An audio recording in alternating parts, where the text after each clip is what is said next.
तो अब हम बात कर लेते हैं एक्सेप्शन हैंडलिंग की। कैसे हम पाइथन में एक्सेप्शन हैंडलिंग कर सकते हैं और आखिर ये है क्या।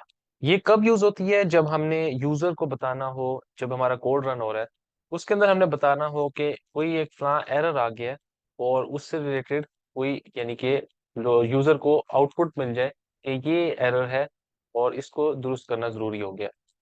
बजाय इसके कि पूरा कोड जो है वो रन हो और उसके बाद कोई एक एरर आ जाए और प्रोग्राम का पता ही ना चले कि बीच में एरर क्या है। तो इसमें बेहतर ये होता है कि आप ट्राई एक्सेप्ट यूज करें या एक्सेप्शन हैंडलिंग मेंशन कर दें जिसके अंदर यूजर को पता चल जाए कि क्या एरर आ रहा है। और खास तौर पे ये तब यूज होता है जब कोई यूजर ने इनपुट देना हो। तो इसके लिए हमारे पास दो चीजें हैं। एक है ट्राई, और उसके साथ इस तरह से ही हम दो कॉलम्स डाल देते हैं और उसके बाद हम कोई भी एक चीज लिख सकते हैं, जिस तरह फॉर एग्जांपल प्रिंट एक्स।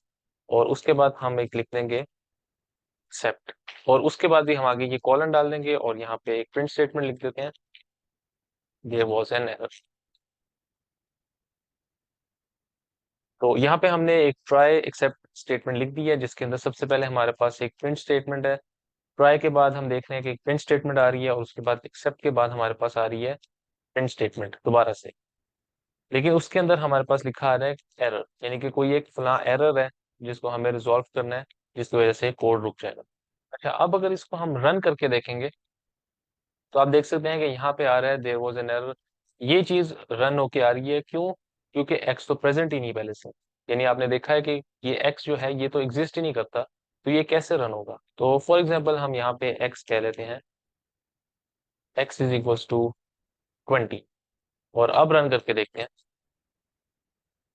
तो आप देखेंगे अब 20 लिखा है। क्यों? क्योंकि यहाँ पे ये जो कंडीशन है या जो भी हम चीज चाह रहे थे वो यहाँ पे मिल गई है। लेकिन जब पहले नहीं मिल रही थी तो क्या हो रहा था, यहाँ पे एक एरर आ रहा था। तो उसके लिए हमने ये ट्राई एक्सेप्ट यूज किया है जिससे पता चल जाए कि भाई एरर आ रहा है। और यहाँ पे अगर आप हवर करेंगे एक्सेप्ट के ऊपर तो ये लिखा रहा है do not use bare except. इसका मतलब ये है कि वो चाह रहा है कि आप मेंशन करें कि किस किस्म का एरर आ रहा है। यानी कि डिफरेंट एरर्स होते हैं, जैसे हमने देखा एक सिंटेक्स एरर होता है, एक नेम एरर होता है। उस तरह से हमें मेंशन करना है कि किस किस्म का एक एरर आ रहा है जो कि ये हमें रिजॉल्व करना है।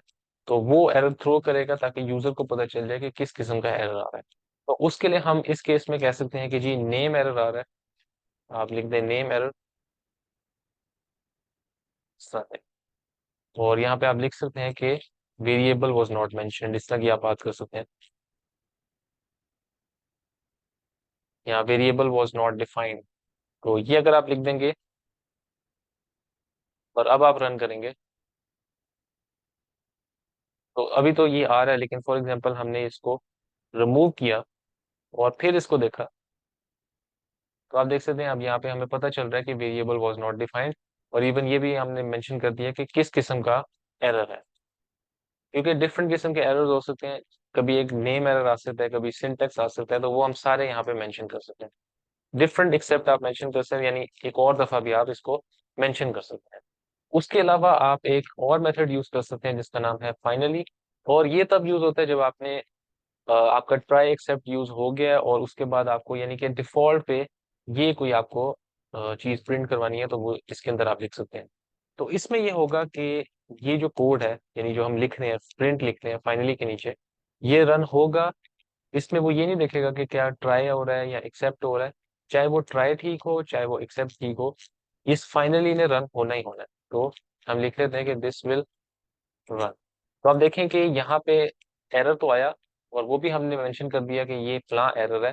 लेकिन उसके बाद ये भी यहाँ पे हमारा जो है वो प्रिंट आउट हुआ है। इसका मतलब ये है कि इसने रन होना ही होना है, बजाय चाहे वो ट्राई हो, ट्राई सही हो, या चाहे वो एक्सेप्ट में कोई एरर आ रहा हो, तो इसने रन होना ही होना है। इसके अलावा हम एक और चीज देख सकते हैं कि फॉर एग्जाम्पल हम लिख लेते हैं एक्स इज इक्वल टू 1। और अब हम कोई कंडीशन ले लेते हैं, जैसा इफ एल्स के मैं स्टेटमेंट लिखने लगा हूं। तो यहाँ पे मैंने एक इफ स्टेटमेंट लिखी कि if x is greater than 0।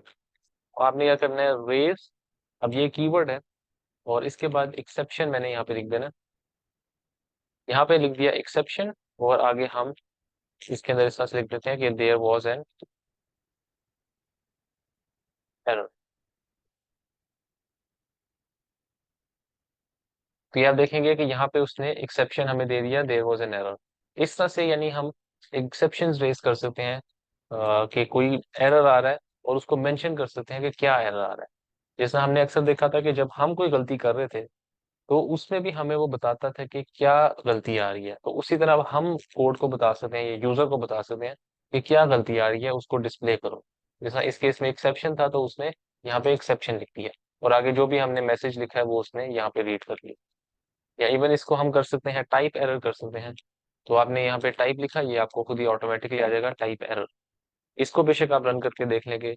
अगर आपने कोई टाइप एरर का रेस करना है तो वो यहाँ पे लिखा आएगा कि ये एक टाइप एरर है। तो ये आप पे डिपेंड करता है कि कौन से एरर्स को आप टारगेट कर रहे हैं, कौन से आप डिस्प्ले करवाना चाह रहे हैं।